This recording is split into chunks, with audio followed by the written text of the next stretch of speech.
Olá, tudo bem com você? Mais uma vez, professor Hernani Freitas, viu? Um grande abraço para você, espero que você curta comigo aí mais um pouquinho de história, né?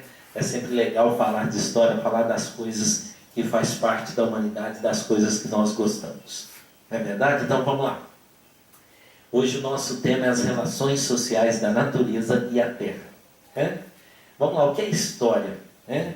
História é muito fácil de definir a história, né? Tudo aquilo que o homem toca, tudo aquilo que o homem transforma é história, né? Segundo o estudioso francês Marc Bloch, história é o estudo da vida humana ao longo do tempo. O estudo de todos os tipos de sociedade humana até os dias de hoje. O conjunto de conhecimentos relativos ao passado da humanidade e a sua evolução. Segundo o lugar e a época e o ponto de vista escolhido. Então, história, o que nós vivemos ontem, hoje já é história. Olha que interessante, né? Tudo aquilo que o homem transforma, que o homem toca através da terra, da natureza, é história. Então, a história pode ser definida de várias formas, mas nunca ser o homem, a natureza e a terra deixado de lado. É verdade? O estudo da história não pode ser apenas lembranças de acontecimentos de situações passadas. Quem acha que história é só coisa do passado, que história é só museu, é só coisas velhas, está muito enganado. Né? É preciso recolher informações profundas, como surgiu as religiões, por exemplo, o cristianismo, o judaísmo, o islamismo, as outras religiões, para nós entendermos como é o estudo da história. Por exemplo, para nós entendermos esse conflito lá na Síria, para nós entendermos o Estado Islâmico, é preciso nós sabermos um pouco de história. É preciso nós investigarmos lá atrás. Né? E quem faz tudo isso? O historiador. Quem é o historiador? O historiador são profissionais que se dedicam a pesquisas e ao ensino de história. Então, todos os professores são pesquisadores e todos os pesquisadores são professores? Podem ser ou não. Por exemplo, um pesquisador ele pode gostar de pesquisar, descobrir as coisas, mas não passar informação, não dar aula. Né? Ele escreve, ele descobre e outras pessoas passam. Então, os professores, o professor pode ser historiador? Pode. O historiador pode ser professor? Pode. Porém, nem sempre são as duas coisas ao mesmo tempo. Não é verdade?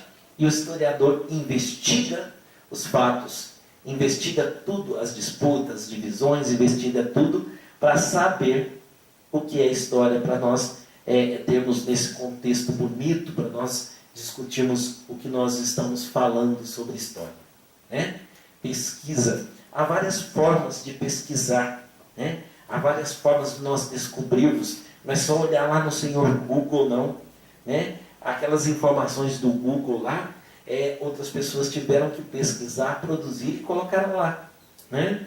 Então hoje, a molecada, a meninada hoje, às vezes você dá um trabalho para eles fazerem na escola, eles vão lá, copiam do Google, nem sabem o que está copiando, mas primeiro, para fazer pesquisa no Google é preciso saber, é preciso entender, porque nem tudo que está lá é correto. Né? Então, até para saber o que é correto, é preciso saber fazer a pesquisa.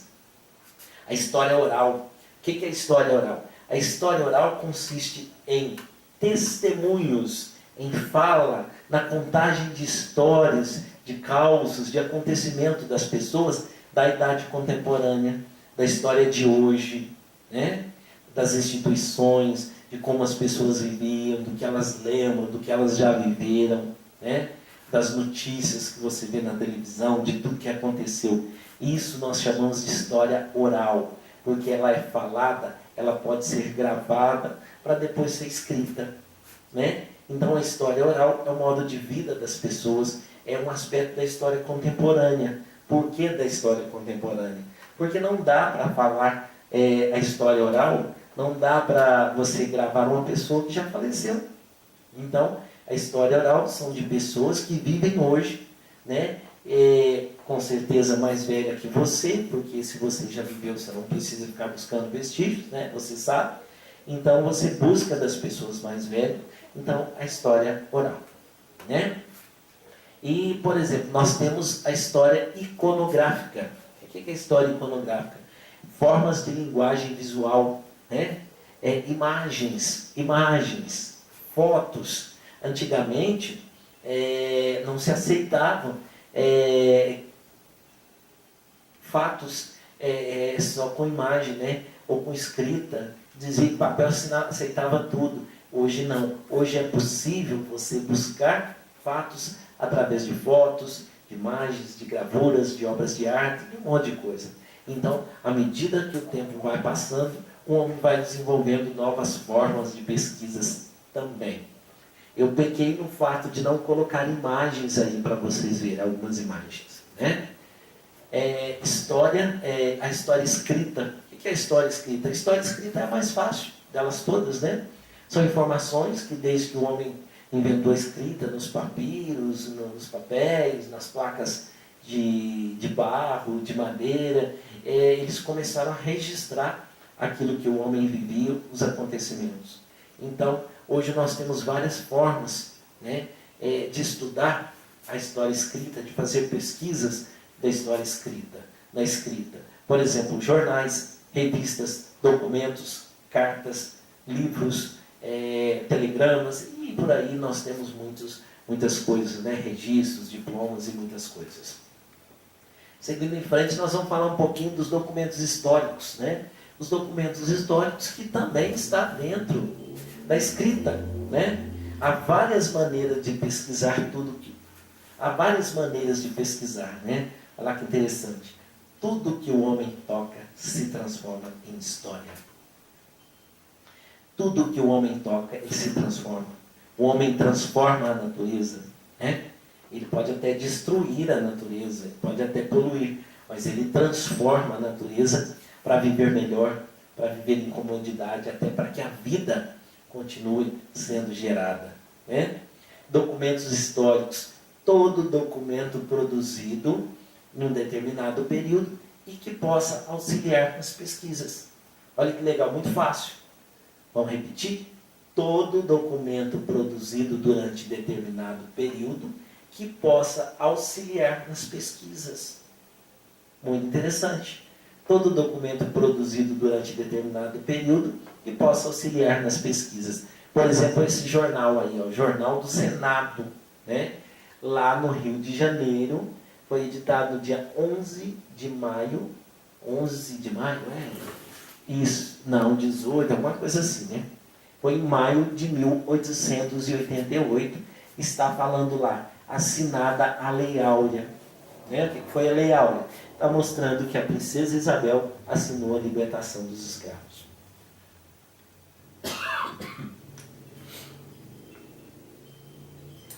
Um diploma. Um diploma, por exemplo, né? Federação Paulista de Futebol de Salão. Então, o seu José Antônio lá ganhou um diploma da Federação Paulista de Futebol, lá em deixa eu ver se daqui dá para me enxergar, 1959. Né? Isso aí dá para a gente pesquisar. É um documento histórico. As fontes históricas, nós já vimos aí, né? Vou falar para vocês rapidinho. São as formas mais tradicionais. As fontes escritas é a forma mais tradicional da história, né? Que são jornais, livros, revistas, né? Que fornecem informações valiosas ao historiador, que pode ser o pesquisador ou o professor de história. Fontes materiais, né? São todos os vestígios materiais deixados por inúmeras atividades humanas, vestígios palpáveis, né? Instrumentos de trabalho, utensílios domésticos, vestuários, moradias, monumentos, meios de transporte, moeda. Qualquer material produzido pelas pessoas são considerados fontes materiais palpáveis, né? Então, isso são fontes históricas. Estão aí alguns historiadores, né, que produzem material de história, né? Produzem material de história para nós estudarmos, por exemplo, os livros didáticos, né? Tem ali no cantinho aquele o senhor mais carequinha lá em cima, né, é o Boris Fausto, um dos historiadores mais conhecidos dos professores de história, que ele produz muitos livros bons, né, de história que é usado na sala de aula, é o livro didático, né? Tem o Eric Hobsbawm, a Kátia Matoso, o João José Reis, né, e o Biratã de Castro Araújo. Então são historiadores que registraram a história, que pesquisaram, contaram livros, documentos, produziram material para que a história não passasse, a nossa história não passasse em vão, que a nossa história fosse documentada, né? Vamos fazer aí uma perspectiva, né? Vamos fazer aí, ó, passado, presente e futuro. Então a história, ela não é só passado, como eu falei para vocês lá no começo, né? Por exemplo, em 1992, a história teve que acontecer um monte de coisa para que em 1992, 1990, mais ou menos nessa época, começasse a internet a aparecer pelo mundo, né? Começasse a internet a aparecer pelo mundo. Então, antes da internet aparecer, apareceram outras coisas. Vocês podem ver logo abaixo aí, eu pus isso de propósito, né? 1983. Nós tivemos primeiro, 1983, 85, a febre dos telefones móveis, né? Surgiam os celulares. Antes disso, ninguém pensava que seria possível andar pelas ruas e falar ao celular, né? Quer dizer, falar ao telefone, né? Falar ao celular, desculpe. O falar ao telefone. Então, 1983, nas grandes cidades, né, nas grandes capitais brasileiras, já começam a febre de celular, né? Aquelas pessoas mais endinheiradas, eles começam a usar os celulares, que eram aqueles grandões, né? Tinha um Nokia que abria assim, puxava aquela antenão, né?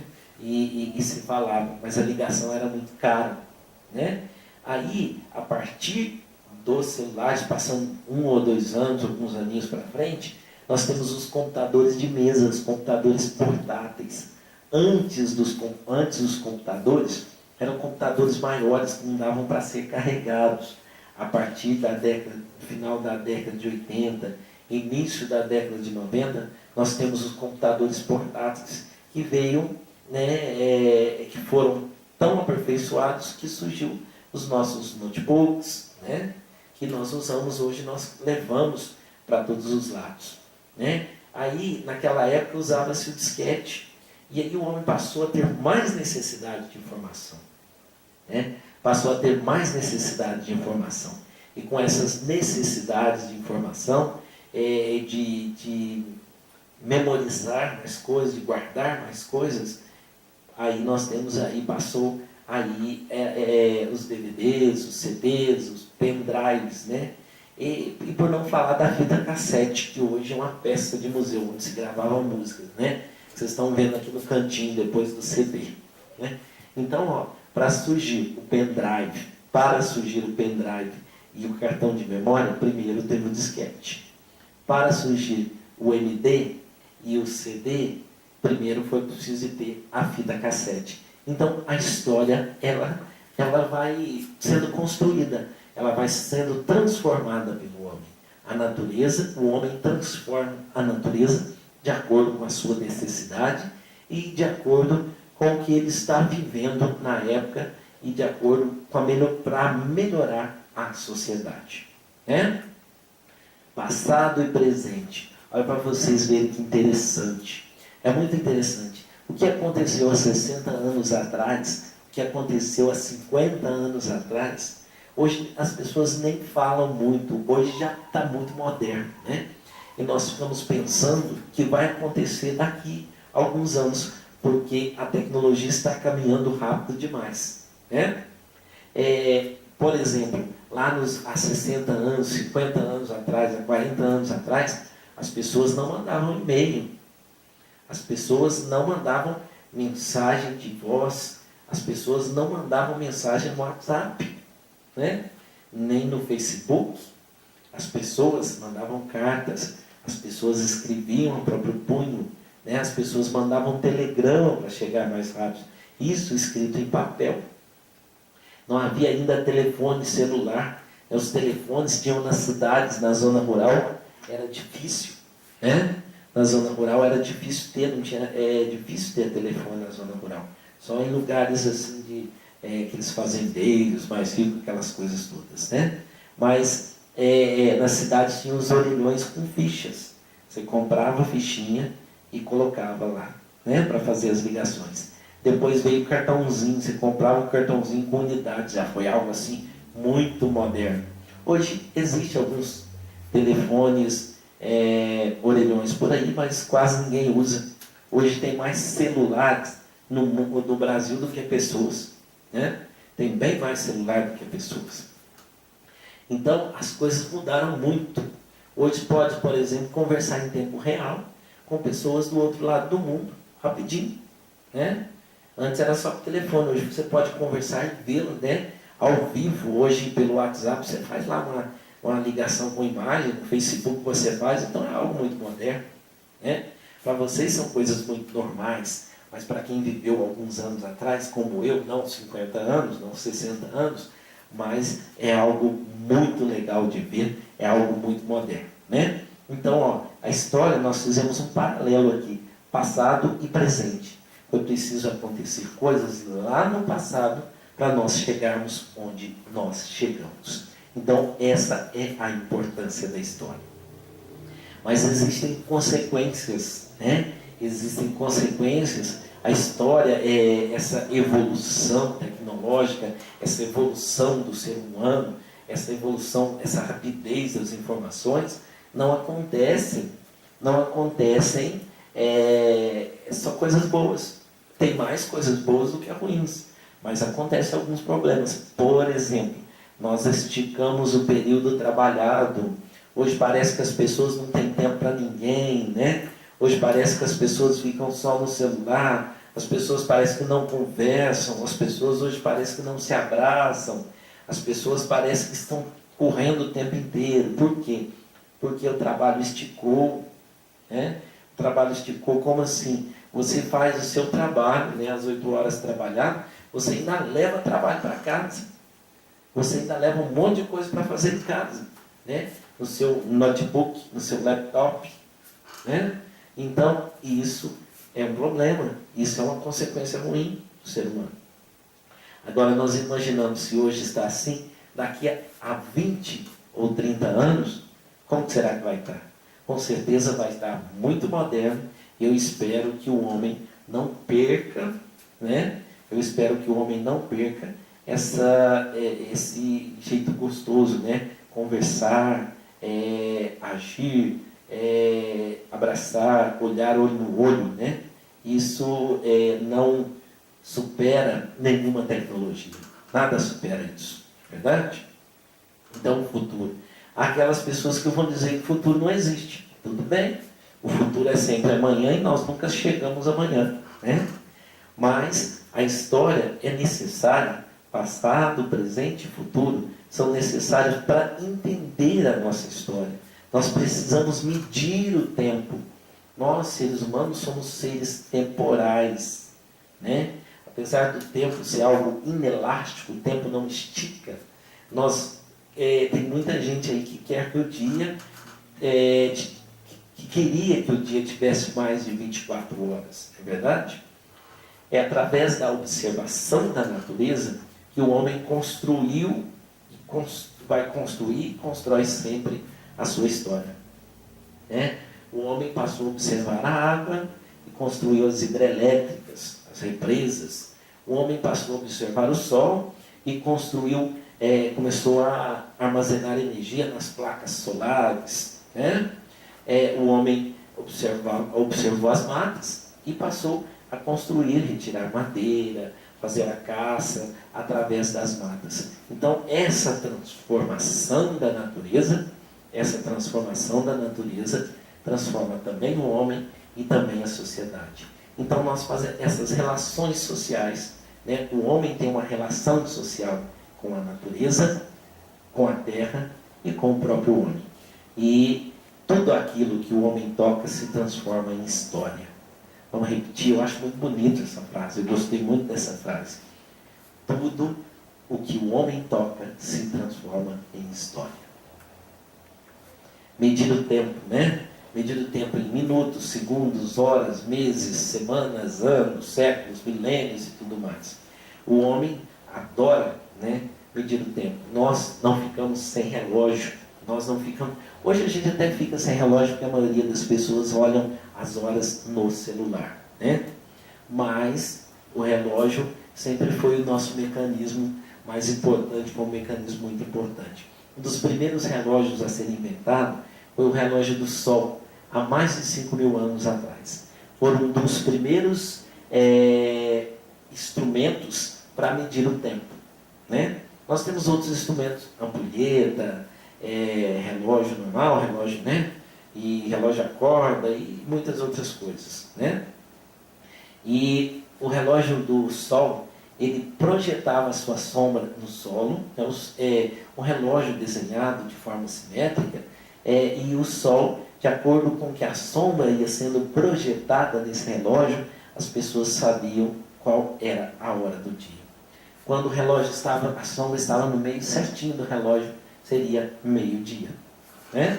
Então, a partir desse relógio do Sol inventado, foi possibilitado a organização dos trabalhos, né? Organizar por hora, organizar mais tempo. À medida que o homem foi medindo o tempo, a sociedade ficou mais moderna, mais organizada. Olha os egípcios, por exemplo. Os egípcios usavam a matemática para criar números, para contar horas, dias, semanas e meses. Se vocês observarem o desenho a fundo, nós estamos vendo duas pirâmides, né? Então, essas formas das pirâmides, eles usavam conhecimentos matemáticos para fazer essas pirâmides, né? Eles não iam lá, não tinha uma forma, eles não iam lá para fazer do nada. Então, criou-se números, criou-se formas para fazer a história. Então, o homem e a natureza, né? O homem também atribui a forças especiais da natureza. Por exemplo, as estrelas, né? O homem passou a observar as constelações, as estrelas, e a partir dessas constelações, dessas estrelas, eles começaram a medir as estações do ano, né? Tem algumas constelações que eu não sei dizer para você o nome ao certo, de repente o professor de geografia ou um astrólogo, né? Vai saber falar melhor. Mas a partir tem épocas do ano que você não vê determinadas constelações. Então, a partir dessas épocas foi medida as estações do ano, né?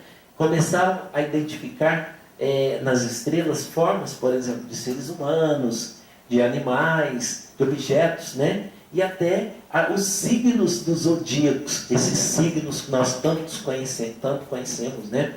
As pessoas perguntam para as outras assim: você nasceu em que mês? Aí eu nasci no mês de março. Então quem nasceu no mês de março é do signo de peixes. A pessoa que é do signo de peixe tem influência das estrelas, né? A pessoa que é do signo de peixe é uma pessoa tranquila, é uma pessoa que conversa bastante, é uma pessoa que é bem legal com as outras pessoas. Então eles falam que o signo dos zodíacos, as pessoas, e que as estrelas têm força, que a natureza tem poder sobre nós. Não é verdade? E isso é bem interessante, né? Aqueles que acreditam, aqueles que não acreditam, né?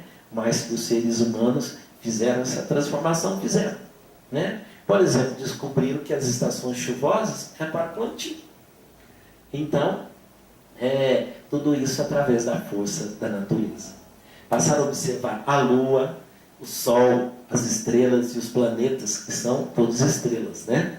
Passaram a se identificar, sendo identificados de várias formas, e até como deuses. O tempo histórico, né? O tempo histórico tem como agente os grupos humanos, os quais provocam as mudanças sociais. E ao mesmo tempo eles são mudados, né? As pessoas provocam mudanças e ao mesmo tempo ela muda. Ela não tem como provocar uma mudança se ela não mudar, se ela não experimentar.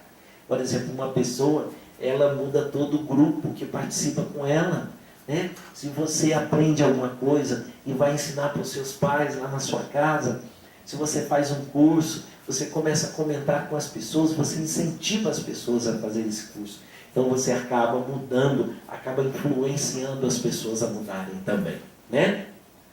Nós traçamos um limite de tempo para estudar os seus acontecimentos característicos.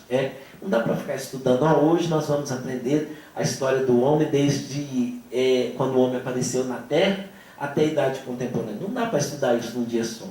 Então nós estudamos por etapa, nós estudamos por períodos, né? Nós estudamos por ordem cronológica, que é mais fácil. Mas nós vimos lá atrás que a história não se baseia só na cronologia, né?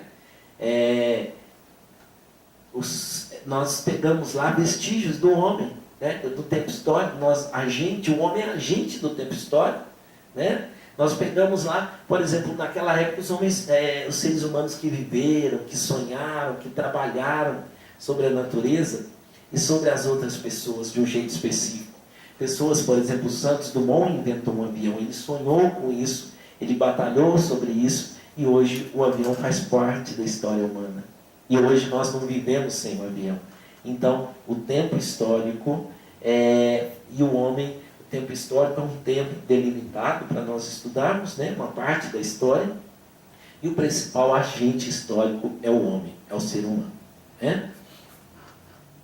Eu já falei aí, sobre o tempo histórico, vamos passar para frente, né? Nós estamos terminando, então vamos terminar aqui. O modo de medir e dividir o tempo varia de acordo com a crença, né?